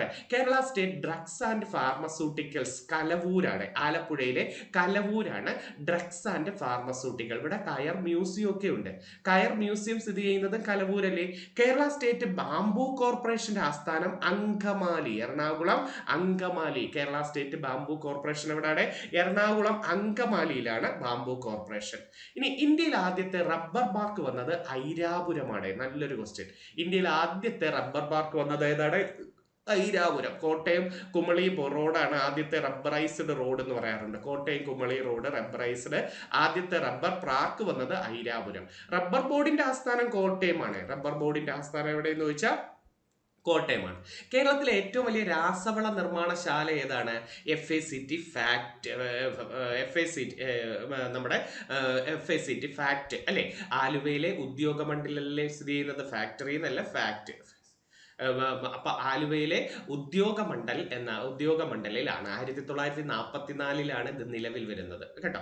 ഇവിടെ ഉൽപ്പാദിപ്പിച്ച ആദ്യത്തെ രാസവളം അമോണിയം സൾഫേറ്റ് ആണ് ഫാക്ടിൽ. അപ്പം ആലുവയിലെ ഉദ്യോഗമണ്ഡലിൽ നിർമ്മിച്ച ആദ്യത്തെ രാസവളം ഏതാണ്? Ammonium sulphate. കേരളത്തിലെ ഏറ്റവും വലിയ പൊതുമേഖലാ വ്യവസായ സ്ഥാപനം ഏതെന്ന് ചോദിച്ചാലും ആലുവയിലെ FACT ഫാക്ട് ആണ് കേട്ടോ. അപ്പൊ കേരളത്തിലെ ഏറ്റവും വലിയ രാസവള നിർമ്മാണശാല ഫാക്ട് ആണ്. ആലുവയിലെ ഉദ്യോഗമണ്ഡലിലാണ് ഇത് വരുന്നത്. 1944 വരുന്നത്. ചിത്തിര തിരുനാളിന്റെ കാലത്താണ് FACT ഫാക്ടറി സ്ഥാപിച്ചത്. ആരുടെ കാലഘട്ടത്തിൽ? ഇന്ത്യയിൽ അന്ന് കേരളത്തിൽ തിരുവിതാംകൂർ രാജഭരണമായി ചിത്തിര തിരുനാളിന്റെ കാലത്താണ്. അപ്പൊ ഫാക്ടറിൽ നിർമ്മിച്ച ആദ്യത്തെ രാസവളം ചോദിച്ചാൽ അമോണിയം സൾഫേറ്റ് ആണ്. കേരളത്തിലെ ഏറ്റവും വലിയ പൊതുമേഖലാ വ്യവസായ സ്ഥാപനം എന്ന് വിളിക്കുന്നതും ഏതാണ്? നമ്മളെ FACT ഫാക്ട്. സ്ഥിതി ചെയ്യുന്നത് എവിടെയാണ്? ആലുവയിലെ ഉദ്യോഗ മണ്ഡലിലാണ്. അതും നല്ലൊരു പോയിന്റ്. അടുത്തൊക്കെ കേരളത്തിൽ ഏറ്റവും കൂടുതൽ വ്യവസായ യൂണിറ്റുകൾ ഉള്ള ജില്ല എറണാകുളമാണ് അല്ലെ. ഏറ്റവും കൂടുതൽ വാഹന രജിസ്ട്രേഷൻ, ഏറ്റവും കൂടുതൽ ദേശീയപാതകൾ കടന്നു പോകുന്നത്, ഏറ്റവും കൂടുതൽ വ്യവസായ യൂണിറ്റുകൾ, ഇതെല്ലാം എറണാകുളത്താണ്. കുറവ് വയനാടാണ്. വ്യവസായ യൂണിറ്റുകൾ കുറവ് എവിടെയാണ്? വയനാട്. പൊതുമേഖലയിൽ ഏറ്റവും കൂടുതൽ വ്യവസായങ്ങൾ തിരുവനന്തപുരത്താണ്. പൊതുമേഖലയിൽ ഏറ്റവും കൂടുതൽ വ്യവസായങ്ങൾ എവിടെയാണ്? തിരുവനന്തപുരം. അപ്പോൾ കേരളത്തിലെ ഏറ്റവും കൂടുതൽ വ്യവസായ യൂണിറ്റുകളുള്ള ജില്ല എറണാകുളം. വാഹന രജിസ്ട്രേഷൻ ഉള്ള ജില്ല എറണാകുളം. ദേശീയപാതകൾ കടന്നു പോകുന്ന ജില്ല എറണാകുളമാണ്. ഓർത്തു വെച്ചിരിക്കണേ. അതൊന്നും നല്ലൊരു പോയിന്റ് ആയിരുന്നു. അടുത്ത LGS ചോദിക്കുന്ന അടുത്തൊക്കെ കേരളത്തിൽ ആദ്യമായി കയർ ഫാക്ടറി വന്നത് എവിടെ? നമ്മൾ പഠിച്ചിട്ടുണ്ട്. കയർ ഫാക്ടറി വന്നത് എവിടെ? എവിടെയാണ് കേരളത്തിൽ ആദ്യമായി കയർ ഫാക്ടറി? ആലപ്പുഴയിൽ. 1857 ആലപ്പുഴയിൽ. 1859 കയർ ഫാക്ടറി ഡാറാസ് മിൽ. ആലപ്പുഴയിൽ തന്നെ 1857 പോസ്റ്റ് ഓഫീസും. കേരളത്തിലെ ആദ്യത്തെ പോസ്റ്റ് ഓഫീസും കേരളത്തിലെ ആദ്യത്തെ കയർ ഫാക്ടറി എവിടെയെന്ന് ചോദിച്ചാൽ ആലപ്പുഴയിലൂടെ. 1857 പോസ്റ്റ് ഓഫീസും 1859 കയർ ഫാക്ടറിയും. ഏതായിരുന്നു ആ പേര്? ഡാറാസ് മെയിൽ എന്നാണ് കയർ ഫാക്ടറിയുടെ പേര്. രണ്ടുപേർ ചേർന്നാണ് നിർമ്മിച്ചത്. ജെയിംസ് ഡാറയും ഹെൻറി മെയിലും. ജെയിംസ് ഡാറയും ഹെൻറി മെയിലും ചേർന്നാണ് കേരളത്തിൽ ആദ്യമായി കയർ ഫാക്ടറി വന്നത്. ഏറ്റവും കൂടുതൽ കയർ വ്യവസായങ്ങൾ ആലപ്പുഴ ജില്ലയിലാണ്. ഏറ്റവും കൂടുതൽ കയർ വ്യവസായങ്ങൾ ഏതാണ്? ആലപ്പുഴയിൽ. ഇന്ത്യ ലോകത്ത് തന്നെ കയർ ഉൽപാദനത്തിൽ ഒന്നാം സ്ഥാനത്ത് ഇന്ത്യ തന്നെയാണ്. ഇന്ത്യയിൽ നിന്നും കയർ ഉൽപ്പന്നങ്ങളും ഏറ്റവും കൂടുതൽ കയറ്റുമതി ചെയ്യുന്നത് അമേരിക്കയിലേക്കാണ്. ഏറ്റവും കൂടുതൽ കയറ്റുമതി ചെയ്യുന്നത് അമേരിക്കയിലാണ്. പരമ്പരാഗത വ്യവസായത്തിൽ കേരളത്തിൽ ഒന്നാം സ്ഥാനത്തുള്ള വ്യവസായം കയർ വ്യവസായം തന്നെയാണ്. പരമ്പരാഗത വ്യവസായത്തിൽ കേരളത്തിൽ ഒന്നാം സ്ഥാനത്തുള്ള വ്യവസായം ഏതാണ്? കയർ വ്യവസായം തന്നെയാണ്. അടുത്ത ചോദ്യത്തിലേക്ക് ഒക്കെ കയർ ബോർഡിന്റെ ഇവിടെ തെറ്റിപ്പോയതേ, കയർ ബോർഡും ഉണ്ട് കയർ ഫെഡും ഉണ്ട്. അവിടെ ഹാളിൽ പോകുമ്പോൾ തെറ്റരുതേ. കയർ ബോർഡിന്റെ ആസ്ഥാനം കൊച്ചിയാണ്. നമുക്ക് കയർ ബോർഡിന്റെ ആസ്ഥാനം ഏതാണ്? കൊച്ചി. കയർ ഉൽപ്പന്നങ്ങളുടെ വിപണനവും പ്രചരണവുമായി ബന്ധപ്പെട്ട് കേന്ദ്ര സർക്കാരിന്റെ സ്ഥാപനമാണ് കയർ ബോർഡ്, അത് കൊച്ചിയിലാണ്. പക്ഷെ കയർ ഫെഡ് ഉണ്ട് നമുക്ക്, അതായത് കയർ മേഖലയിലെ പ്രാഥമിക സഹകരണ സംഘങ്ങളുടെ ഒരു ഏജൻസിയാണ് കയർ ഫെഡ്, അത് ആലപ്പുഴയിലാണ്. അപ്പൊ കയർ ബോർഡിന്റെ ആസ്ഥാനം കൊച്ചിയും കയർ ഫെഡിന്റെ ആസ്ഥാനം എവിടെയാണ്? കയർ ഫെഡിന്റെ ആസ്ഥാനം എവിടെയെന്ന് ചോദിച്ചാൽ ആലപ്പുഴയാണ് പറയേണ്ടത്. കയർ മ്യൂസിയം ആലപ്പുഴയിലെ കലവൂർ, നേരത്തെ ഞാൻ പറഞ്ഞു സ്റ്റേറ്റ് ഡ്രഗ്സ് ആൻഡ് ഫാർമസ്യൂട്ടിക്കൽ സ്ഥിതി ചെയ്യുന്നതും കലവൂരാണ്. കയർ മ്യൂസിയം കലവൂരാണ്. കയർ ഗ്രാമം വയലാറ്. ഇക്കോ കയർ ഗ്രാമം എന്നറിയപ്പെടുന്നത് ഹരിപ്പാടാണ്. ഇക്കോ കയർ ഗ്രാമം ഏതാണ്? ഹരിപ്പാടാണ് അല്ലെ. കേരളത്തിൽ കശുവണ്ടി ഗവേഷണ കേന്ദ്രങ്ങൾ 2 ഇല്ലേ? ആനക്കയവും മാടക്കത്തറയും. ആനക്കയവും മാടക്കത്തറയും. മലപ്പുറം ജില്ലയിൽ ആനക്കയോ, തൃശ്ശൂർ ജില്ലയിലെ മാടക്കത്തറയും. കശുവണ്ടി ഏറ്റവും കൂടുതൽ ഉള്ളത് കണ്ണൂരും കശുമാവ് കൃഷി ഏറ്റവും കൂടുതലുള്ളത് കാസർഗോഡും കണ്ടോ. അപ്പൊ കശുവണ്ടി ഏറ്റവും കൂടുതൽ എവിടെയാണ്? കശുവണ്ടി ഏറ്റവും കൂടുതൽ എവിടെയെന്ന് ചോദിച്ചാൽ നിങ്ങൾ പറയേണ്ടത് എവിടെയാണ്? കശുവണ്ടി ഏറ്റവും കൂടുതൽ ഉള്ളത് കണ്ണൂരും. കശുവണ്ടിയുടെ കൃഷികളുണ്ടല്ലേ, കശുമാവ് പറങ്കിമാവുകൾ ഏറ്റവും കൂടുതൽ ഉള്ളത് കാസർഗോഡ് ജില്ലയിലുമാണ്. അതുപോലെ കാസർഗോഡ് ജില്ലയിൽ കശുവണ്ടി ഫാക്ടറികൾ ഏറ്റവും കൂടുതൽ എവിടെയാണ്? കൊല്ലം. കശുവണ്ടി ഫാക്ടറികൾ ഏറ്റവും കൂടുതൽ എവിടെ ഉള്ളത്? അതുകൊണ്ട് അതിന്റെ ആസ്ഥാനമാണ് കാപ്പെക്സ്. കശുവണ്ടി തൊഴിലാളി പ്രാഥമിക സഹകരണ സംഘങ്ങളുടെ ആസ്ഥാനത്തിന് വിളിക്കുന്ന പേര് കാപ്പെക്സ്. ഈ കാപ്പെക്സിന്റെ ആസ്ഥാനവും കൊല്ലം ജില്ലയാണ്. കൊല്ലം ജില്ല തന്നെയാണ്. സംസ്ഥാന കൈത്തറി വികസന കോർപ്പറേഷന്റെ പേരിലൂടെ ഹാൻഡ് വീവ്, ഇത് തെറ്റിപ്പോരുത് കേട്ടോ. ഹാൻഡ് വീവും ഉണ്ട് ഹാൻഡെക്സും ഉണ്ട്. പ്രാഥമിക കൈത്തറി സഹകരണ സംഘത്തെ വിളിക്കുന്നത് ഹാൻഡെക്സും സംസ്ഥാന കൈത്തറി വികസന കോർപ്പറേഷന്റെ പേര് ഹാൻഡ് വീവും ആണ്. ഹാൻഡ് വീവിന്റെ ആസ്ഥാനം കണ്ണൂര്. 1968 വന്ന ഹാൻഡ് വീവിന്റെ ആസ്ഥാനം കണ്ണൂരും.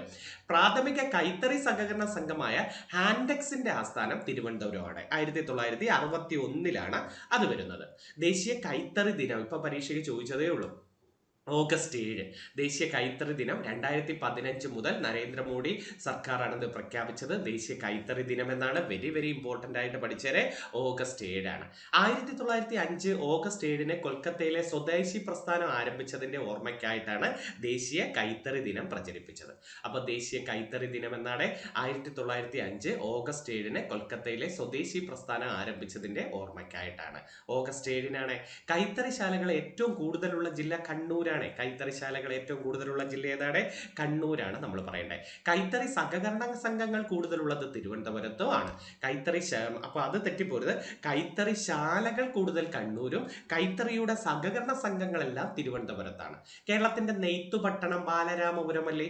ആണ്. കേരളത്തിന്റെ നെയ്ത്തുപട്ടണം ഏതാണ്? തെക്കൻ കേരളത്തിന്റെ മാഞ്ചസ്റ്റർ എന്ന് വിളിക്കുന്നതും തെക്കൻ കേരളത്തിന്റെ മാഞ്ചസ്റ്റർ എന്ന് വിളിക്കുന്നതും ഏതാണ്? ബാലരാമപുരമാണ്. കേരളത്തിന്റെ മാഞ്ചസ്റ്റർ കണ്ണൂറും കേരളത്തിന്റെ മാഞ്ചസ്റ്റർ എന്നറിയപ്പെടുന്ന നഗരം ചോദിച്ചാൽ ബാലരാമപുരം പറയണം കേട്ടോ. കേരളത്തിന്റെ മാഞ്ചസ്റ്റർ കണ്ണൂരും തെക്കൻ കേരളത്തിന്റെ മാഞ്ചസ്റ്റർ എന്ന് എടുത്തു ചോദിച്ചാൽ ബാലരാമപുരം. കേരളത്തിന്റെ നെയ്ത്തുപട്ടണവും ഏതാണ്? ബാലരാമപുരമാണ് നെയ്ത്തുപട്ടണം. തനിമ, കൃതിക എന്നീ പദ്ധതികളൊക്കെ കൈത്തറി തൊഴിലാളികളുടെ, തനിമ തിരുവനന്തപുരം ജില്ലയിലെ കൈത്തറി തൊഴിലാളികൾക്കും കൃതിക കണ്ണൂർ ജില്ലയിലെ കൈത്തറി തൊഴിലാളികളുമായി ബന്ധപ്പെട്ട പദ്ധതിയാണ്. കേരളത്തിലെ പ്രധാനപ്പെട്ട കൈത്തറി കേന്ദ്രങ്ങൾ ബാലരാമപുരം തിരുവനന്തപുരം, ചേന്ദമംഗലം എറണാകുളം, കുത്താമ്പുള്ളി തൃശ്ശൂർ. അപ്പൊ ജില്ല ചോദിക്കാം. കുത്താമ്പുള്ളി കൈത്തറി ഗവേഷണ കേന്ദ്രമായ കുത്താമ്പുള്ളി ഏത് ജില്ലയിൽ എന്നൊക്കെ ചോദിച്ചാൽ തൃശ്ശൂർ പറയണം കേട്ടോ. ബാലരാമപുരം തിരുവനന്തപുരം, ചേന്ദമംഗലം എറണാകുളമാണ്. ഓക്കെ. ഇനി ഈ കേരള ടൂറിസത്തിന്റെ പിതാവ് എന്ന് വിളിക്കുന്നത് ആരെയാണ്? കേരള ടൂറിസത്തിന്റെ പിതാവ് ഗോദവർമ്മ രാജ. കേരള ടൂറിസത്തിന്റെ പിതാവ് ആരാണ്? ഗോദവർമ്മ രാജ. കായിക കേരളത്തിന്റെ പിതാവ് ഗോദവർമ്മ രാജ തന്നെയാണ് അല്ലെ. കേരളവും കേരള ടൂറിസത്തിന്റെ പിതാവ് ആരാണ്? ഗോദവർമ്മ രാജ. ഇദ്ദേഹത്തിന്റെ ജന്മദിനമല്ലേ നമ്മുടെ സംസ്ഥാന കായിക ദിനം ഒക്ടോബർ 13 പറയുന്നത്. സംസ്ഥാന കായിക ദിനമായിട്ട് ഒക്ടോബർ 13 ആരുടെ ജന്മദിനമാണ്? GV രാമജയുടെ ജന്മദിനം. ഇന്ത്യൻ കായിക ദിനം എന്നാണ്? ഇന്ത്യൻ കായിക ദിനം ഓഗസ്റ്റ് 29. ഇന്ത്യൻ കായിക ദിനം എന്നു വെച്ചാൽ ഓഗസ്റ്റ് 29. ആരുടെ ജന്മദിനമാണ് ഓഗസ്റ്റ് 29? അത് ഹോക്കി മാന്ത്രികനായ ധ്യാൻ ധ്യാൻചന്ദിന്റെ ജന്മദിനമാണ് ഇന്ത്യൻ കായിക ദിനം ഓഗസ്റ്റ് 29, സംസ്ഥാന കായിക ദിനം ഒക്ടോബർ 13. അതും നല്ലൊരു പോയിന്റ് ആയിരുന്നു. ഈ ടൂറിസത്തെ വ്യവസായമായി അംഗീകരിച്ച ആദ്യ സംസ്ഥാനം ചോദിച്ചാൽ നിങ്ങൾ കേരളമാണ് പറയേണ്ടത്. ടൂറിസത്തെ വ്യവസായമായി അംഗീകരിച്ച ആദ്യ സംസ്ഥാനം ഏതാണ്? കേരളം. വർഷം പഠിച്ചേരെ 1986. കേരളത്തിന്റെ പേര് ദൈവത്തിന്റെ സ്വന്തം നാട് എന്നൊരു പരസ്യവാചകമില്ലേ? ഇതിന്റെ ഉപജ്ഞാതാവ് വാൾട്ടർ മെൻഡസ് ആണ് കേട്ടോ, വാൾട്ടർ മെൻഡസ്. അപ്പൊ ദൈവത്തിന്റെ സ്വന്തം നാട് എന്ന് കേരളത്തിന്റെ പരസ്യവാചകത്തിന്റെ ഉപജ്ഞാതാവ് ആരാണ്? Walter Mendes. ടൂറിസത്തെ വ്യാവസായികമായി അംഗീകരിച്ച ആദ്യ സംസ്ഥാനം ഏതാ? കേരളം. 1986. കേരളത്തിലെ ആദ്യത്തെ ടൂറിസ്റ്റ് വില്ലേജും എറണാകുളം കുമ്പളങ്ങിയാണ്. ആദ്യ മാതൃകാ മത്സ്യബന്ധന ഗ്രാമം, ആദ്യത്തെ ടൂറിസ്റ്റ് വില്ലേജ് എന്നൊക്കെ ചോദിച്ചാൽ എറണാകുളം കുമ്പളങ്ങിയാണ്. ഇന്ത്യയിലെ ആദ്യത്തെ ഇക്കോ ടൂറിസം പദ്ധതി വന്നത് തെന്മലയിലാണ്. ഇക്കോ ടൂറിസം പദ്ധതി വന്നത് എവിടെയാണ്? തെന്മലയിലാണ്. കേരളത്തിലെ ആദ്യത്തെ റെസ്പോൺസിബിൾ ടൂറിസം വന്നത് കുമരകമാണ്. കേരളത്തിലെ ആദ്യത്തെ റെസ്പോൺസിബിൾ ടൂറിസം ഡെസ്റ്റിനേഷൻ വന്നത് എവിടെയാണ്? കുമരകമാണ്. ഇന്ത്യയിലെ ആദ്യത്തെ പ്ലാസ്റ്റിക് രഹിത വിനോദസഞ്ചാരവും കുമരകമാണ്. ഇന്ത്യയിലെ ആദ്യത്തെ പ്ലാസ്റ്റിക് രഹിത വിനോദസഞ്ചാരവും ഏതാണ്? കുമരകമാണ് അല്ലെ. കുമരകം ഏത് കായലിലാണ്? കുമരകം പക്ഷി സങ്കേത കേന്ദ്രം വേമ്പനാട്ട് കായലിലാണ്. കുമരകം പക്ഷി സങ്കേത കേന്ദ്രം ഏതാണ്? വേമ്പനാട്ട് കായൽ. ബേക്കേഴ്സ് എസ്റ്റേറ്റ് എന്ന് വിളിക്കുന്നത് അതിനെയല്ലേ? ബേക്കേഴ്സ് എസ്റ്റേറ്റ് എന്നറിയപ്പെടുന്നത് കുമരകത്തെ. പക്ഷേ ദേശാടന പക്ഷികളുടെ പറുദീസ എന്നറിയപ്പെടുന്നത് നമ്മുടെ കടലുണ്ടി പക്ഷി സങ്കേത കേന്ദ്രം. അപ്പൊ ബേക്കേഴ്സ് എസ്റ്റേറ്റ് എന്നറിയപ്പെടുന്നത് കുമരകവും ദേശാടന പക്ഷികളുടെ പറുദീസ എന്നറിയപ്പെടുന്നത് കടലുണ്ടി പക്ഷി സങ്കേത കേന്ദ്രം. അപ്പൊ ഇന്ത്യയിലെ ആദ്യത്തെ പ്ലാസ്റ്റിക് രഹിത വിനോദസഞ്ചാരം ഏതാണ്? കുമരകം. ഏത് ജില്ലയിലാണ് കുമരകം? കോട്ടയം. ഇനിയുണ്ട് കുമരകത്തിന് ബിയോണ്ട് ദ ബാക്ക് വാട്ടേഴ്സ് പാക്കേജിൽ ഉൾപ്പെടുത്തിയ വിനോദസഞ്ചാര കേന്ദ്രം. ബിയോണ്ട് ദ ബാക്ക് വാട്ടേഴ്സ് പാക്കേജിൽ ഉൾപ്പെടുത്തിയ വിനോദസഞ്ചാര കേന്ദ്രം കുമരകമാണ്. കേരളത്തിൽ ഏറ്റവും കൂടുതൽ വിനോദസഞ്ചാരികൾ വരുന്ന രാജ്യം, കേരളത്തിലേക്ക് ഏറ്റവും കൂടുതൽ വിനോദസഞ്ചാരികൾ വരുന്നത് UK നിന്നാണ്. ഏറ്റവും കൂടുതൽ വിനോദസഞ്ചാരികൾ സന്ദർശിക്കുന്ന കേരളത്തിലെ നഗരം കൊച്ചിയാണ്. അപ്പോൾ കേരളത്തിലെ ഏറ്റവും കൂടുതൽ വിനോദസഞ്ചാരികൾ സന്ദർശിക്കുന്നത് കൊച്ചിയാണ്. ഏറ്റവും കൂടുതൽ വിനോദസഞ്ചാരികൾ എത്തുന്ന രാജ്യം ചോദിച്ചാൽ UK ആണ്. കേരളത്തിലെ ആദ്യത്തെ ഹൈഡൽ ടൂറിസം വന്നത് മൂന്നാറാണ്. കേരളത്തിലെ ആദ്യത്തെ ഹൈഡൽ ടൂറിസം വന്നത് എവിടെയാണ്? മൂന്നാറാണ് ഹൈഡൽ ടൂറിസം വന്നത്. കേരളത്തിൽ ആദ്യമായി ഒരു പ്രകൃതിവാതക ഇന്ധനമായി ഉപയോഗിക്കുന്ന താപനിലയം ഏത് എന്ന് ചോദിച്ചിട്ടുണ്ട്.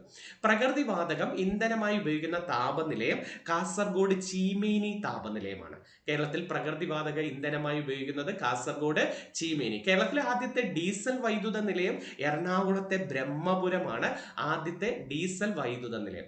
രണ്ടാമത്തെ ഡീസൽ വൈദ്യുത നിലയം കോഴിക്കോട് ജില്ലയിലെ നല്ലളമാണ്. 2 ഡീസൽ വൈദ്യുത നിലയമാണ്. കേരളത്തിലെ ആദ്യത്തെ ഡീസൽ വൈദ്യുത നിലയവും വലുതും എറണാകുളം ബ്രഹ്മപുരം. രണ്ടാമത്തെ ഡീസൽ വൈദ്യുത നിലയം കോഴിക്കോട് നല്ലളമാണ്. ഈ നല്ലളത്തിനാണ് KSEBയുടെ ഏറ്റവും വലിയ ഡീസൽ പവർ പ്ലാന്റ് എന്നൊക്കെ ചോദിച്ചാൽ നമ്മൾ കോഴിക്കോട് നല്ലളമാണ് പറയേണ്ടത്. കേരളത്തിലെ ആദ്യ താപവൈദ്യുത നിലയം എന്ന് എടുത്തു ചോദിച്ചാൽ കായംകുളം NTPCയുടെ നേതൃത്വത്തിലുള്ള താപവൈദ്യുത നിലയമാണ്. ആലപ്പുഴ ചൂളത്തെരുവിലാണ് ഇത് സ്ഥിതി ചെയ്യുന്നത്. Choolatheruvu. Rajiv Gandhi combine cycle power project എന്നാണ് ഈ കായംകുളം താപവൈദ്യുത നിലയം അറിയപ്പെടുന്നത്. Rajiv Gandhi combine cycle power project. പ്രധാന നദി, ഇതിലേക്കുള്ള വെള്ളം എടുക്കുന്നത് അച്ചൻകോവിലാറിലെ വെള്ളമാണ് യൂസ് ചെയ്യുന്നത്. അപ്പോൾ കായംകുളം താപവൈദ്യുത നിലയം 1999 വരുന്ന കായംകുളം താപവൈദ്യുത നിലയം ആലപ്പുഴയിലെ ചൂളത്തെരുവിലാണ് സ്ഥിതി ചെയ്യുന്നത്. അടുത്ത തമിഴ്നാടും കർണാടകയുമായി അതിർത്തി പങ്കിടുന്ന കേരളത്തിലെ ഏക ജില്ല ഏതെന്നൊരു ചോദ്യം ഉണ്ടായിരുന്നു. തമിഴ്നാടും കർണാടകയുമായി അതിർത്തി പങ്കിടുന്ന കേരളത്തിലെ ഏക ജില്ല എന്ന് ചോദിച്ചാൽ വയനാടും, താലൂക്ക് ചോദിച്ചാൽ സുൽത്താൻ ബത്തേരിയും, ഗ്രാമപഞ്ചായത്ത് ചോദിച്ചാൽ നൂൽപ്പുഴയും, ഗ്രാമം ചോദിച്ചാൽ മുത്തങ്ങയും, വന്യജീവി സങ്കേത കേന്ദ്രം എന്ന് ചോദിച്ചാലും നിങ്ങൾക്ക് ഏത് പറയാം? മുത്തങ്ങ അഥവാ വയനാട് വന്യജീവി സങ്കേത കേന്ദ്രം എന്ന് ചോദിക്കാം. അപ്പൊ തമിഴ്നാടും കർണാടകയുമായും അതിർത്തി പങ്കിടുന്ന കേരളത്തിലെ ജില്ല ചോദിച്ചാൽ വയനാട്, താലൂക്ക് ചോദിച്ചാൽ സുൽത്താൻ ബത്തേരി, ഗ്രാമപഞ്ചായത്ത് ചോദിച്ചാൽ നൂൽപ്പുഴ പഞ്ചായത്ത്, ഗ്രാമം ചോദിച്ചാൽ മുത്തങ്ങ, വന്യജീവി സങ്കേത കേന്ദ്രം അതിർത്തി പങ്കിടുന്നത് മുത്തങ്ങ വന്യജീവി സങ്കേത. കേരളത്തിലെ ഏറ്റവും വലിയ രണ്ടാമത്തെ വന്യജീവി സങ്കേത കേന്ദ്രം മുത്തങ്ങയാണ്. 1973 മുത്തങ്ങ വരുന്നത്. 73. അപ്പൊ കേരളത്തിലെ ഏറ്റവും വലുതും ആദ്യത്തതും പെരിയാറാണ്. കേരളത്തിലെ ഏറ്റവും വലുതും ആദ്യത്തതും ഏതാണ്? പെരിയാർ വന്യജീവി സങ്കേത കേന്ദ്രം. കേരളത്തിലെ രണ്ടാമത്തെ വലുത് മുത്തങ്ങ വന്യജീവി സങ്കേത കേന്ദ്രം 1973 വന്നതാണ്. ഓർത്തു വെച്ചിരിക്കണേ. കേരളത്തിലെ പ്രധാന സ്മാരകങ്ങൾ എഴുതിയിട്ടുണ്ട്. പരീക്ഷയ്ക്ക് LGS ചോദിക്കാം. സ്മാരകങ്ങൾ: ഉണ്ണായി വാര്യർ സ്മാരകം, ഇരിങ്ങാലക്കുട. ഉണ്ണായി വാര്യർ സ്മാരകം ഏതാണ്? ഇരിങ്ങാലക്കുട. പ്രധാന ആട്ടക്കഥ ഏതാ? ഉണ്ണായി വാര്യർ എന്ന് കേൾക്കുമ്പോഴേ മനസ്സിൽ ഓടി വരേണ്ടത് നളചരിതം, ആട്ടക്കഥ. മലയാള ശാകുന്തളം എന്നറിയപ്പെടുന്നത് നളചരിതം ആട്ടക്കഥയാണ്. നളചരിതം ആട്ടക്കഥയാണ്. ഉണ്ണായി വാര്യർ സ്മാരകം ഇരിങ്ങാലക്കുട. AR രാജരാജവർമ്മ സ്മാരകം മാവേലിക്കര. AR രാജരാജവർമ്മ സ്മാരകം മാവേലിക്കര. കുമാരനാശാൻ സ്മാരകം തോന്നക്കൽ. കുമാരനാശാൻ സ്മാരകം തോന്നക്കൽ. ഉള്ളൂർ സ്മാരകം ജഗതി. മൊയിൻകുട്ടി വൈദ്യർ സ്മാരകം കൊണ്ടോട്ടി. മൊയിൻകുട്ടി വൈദ്യർ സ്മാരകം കൊണ്ടോട്ടി. അപ്പൊ ഉണ്ണായി വാര്യർ സ്മാരകം ഇരിങ്ങാലക്കുട, AR രാജരാജവർമ്മ സ്മാരകം മാവേലിക്കര, കുമാരനാശാൻ സ്മാരകം തോന്നക്കൽ, ഉള്ളൂർ സ്മാരകം ജഗതി, മൊയിൻകുട്ടി വൈദ്യർ സ്മാരകം ഏതാണ്? കൊണ്ടോട്ടിയിലാണ്. മൊയിൻകുട്ടി വൈദ്യർ സ്മാരകം എവിടെയെന്ന് ചോദിച്ചിട്ടുണ്ട്. മേൽപ്പത്തൂർ നാരായണ ഭട്ടത്തിരി സ്മാരകം ചന്ദനക്കാവ് മലപ്പുറമാണ്. മേൽപ്പത്തൂർ നാരായണ ഭട്ടത്തിരിപ്പാട് സ്മാരകം ചന്ദനക്കാവ് മലപ്പുറമാണ്. സഹോദരൻ അയ്യപ്പൻ സ്മാരകം എറണാകുളം ജില്ലയിലെ ചേറായിയാണ്. സഹോദരൻ അയ്യപ്പൻ സ്മാരകം എറണാകുളം ജില്ലയിലെ ചേറായി. പണ്ഡിറ്റ് കറുപ്പൻ സ്മാരകം എറണാകുളം ജില്ലയിലെ ചേരാനെല്ലൂർ. പണ്ഡിറ്റ് കറുപ്പൻ സ്മാരകം എറണാകുളം ജില്ലയിലെ ചേരാനെല്ലൂരും. ചെമ്പൈ വൈദ്യനാഥ ഭാഗവതർ സ്മാരകം കോട്ടായി, പാലക്കാട് കോട്ടായി ആണ്. ഏതൊക്കെ പഠിച്ചട? ഇമ്പോർട്ടന്റ് ചോദ്യം. ഉണ്ണായി വാര്യർ സ്മാരകം ഇരിങ്ങാലക്കുട, AR രാജരാജവർമ്മ സ്മാരകം മാവേലിക്കര, കുമാരനാശാൻ സ്മാരകം തോന്നക്കൽ, ഉള്ളൂർ സ്മാരകം ജഗതി, മൊയിൻകുട്ടി വൈദ്യർ സ്മാരകം മലപ്പുറം കൊണ്ടോട്ടി, മേൽപ്പത്തൂർ നാരായണ ഭട്ടത്തിരിപ്പാട് സ്മാരകം മലപ്പുറത്ത് തന്നെ ചന്ദനക്കാവ്, സഹോദരൻ അയ്യപ്പൻ സ്മാരകം എറണാകുളം ചേറായി, പണ്ഡിറ്റ് കറുപ്പൻ സ്മാരകം എറണാകുളം ചേരാനെല്ലൂര്, ചെമ്പൈ വൈദ്യനാഥ ഭാഗവതർ സ്മാരകം പാലക്കാട് കോട്ടായി ആണ്. അടുത്തതും നല്ല കുറെ ക്വസ്റ്റ്യൻ ഉണ്ട്.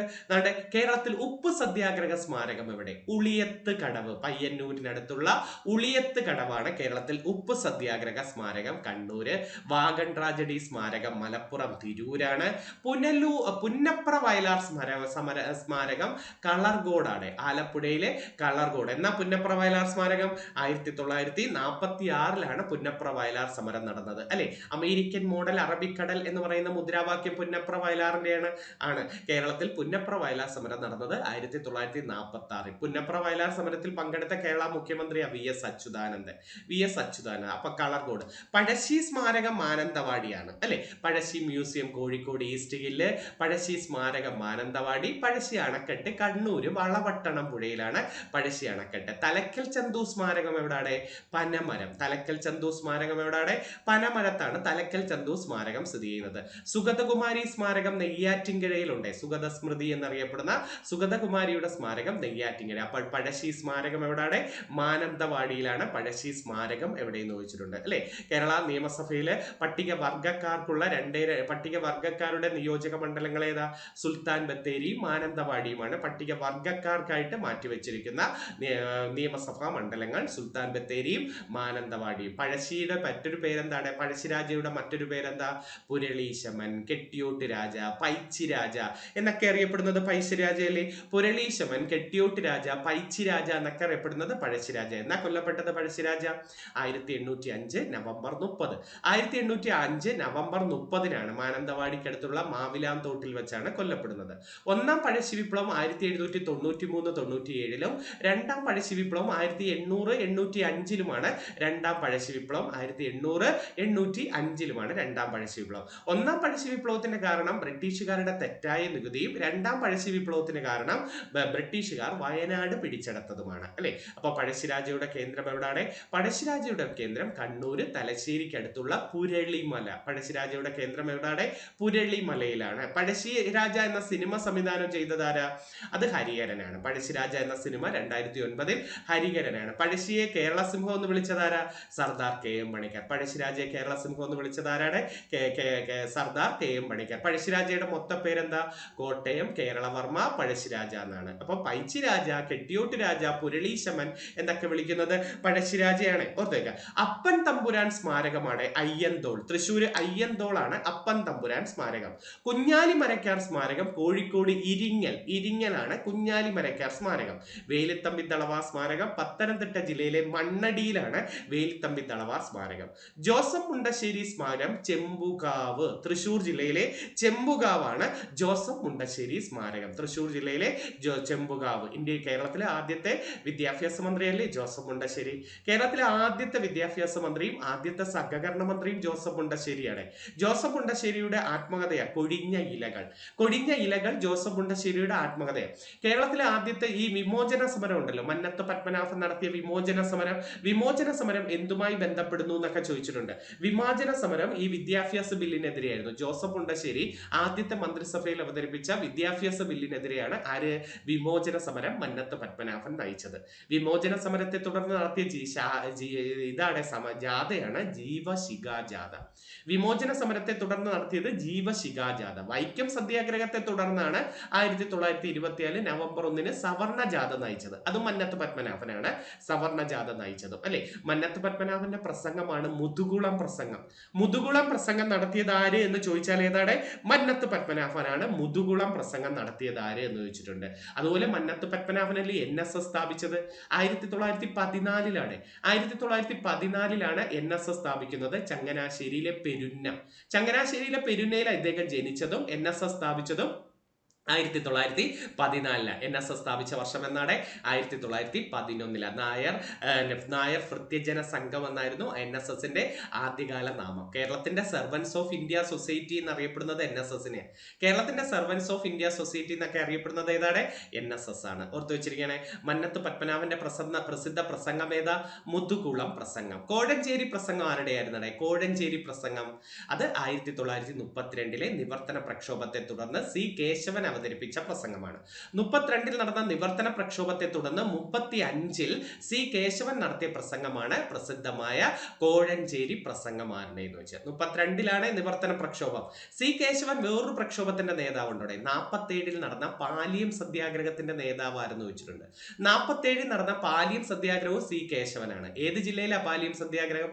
എറണാകുളം ജില്ലയിലാണ് പാലിയം സത്യാഗ്രഹം നടന്നത്. 1947 പാലിയം സത്യാഗ്രഹം. എറണാകുളം ജില്ലയിൽ ഒരു ജൈന ക്ഷേത്രമുണ്ട്, എടുത്തു ചോദിക്കും. എറണാകുളം ജില്ലയിലെ പ്രസിദ്ധ ജൈന ക്ഷേത്രമാണ് കല്ലിൽ ജൈന ക്ഷേത്രം. പെരുമ്പാവൂരുള്ള കല്ലിൽ ജൈന ക്ഷേത്രം എന്തുമായി ബന്ധപ്പെടുന്നു എന്ന് ചോദിച്ചിട്ടുണ്ട്. എറണാകുളം ജില്ലയിലെ കല്ലിൽ ജൈന ക്ഷേത്രം. ഓർത്തു വെച്ചിരിക്കണേ. അപ്പം ഒരുവിധം കുറച്ച് ബേസ് ക്വസ്റ്റ്യൻ ആണ് ഇത്. എന്നാൽ ഇങ്ങനെയുള്ളതൊക്കെ കയറി വരുന്നു എന്ന് അറിഞ്ഞത് കൊണ്ടാണ്. എന്നാലും കുറച്ചു പേര് പറഞ്ഞു സാറേ ആർട്സ് ഒക്കെ കേരളത്തിലെ കലയുമായി ബന്ധപ്പെട്ട കുറച്ച് ബേസിക് ക്വസ്റ്റ്യൻ പറഞ്ഞു തരണേന്ന്.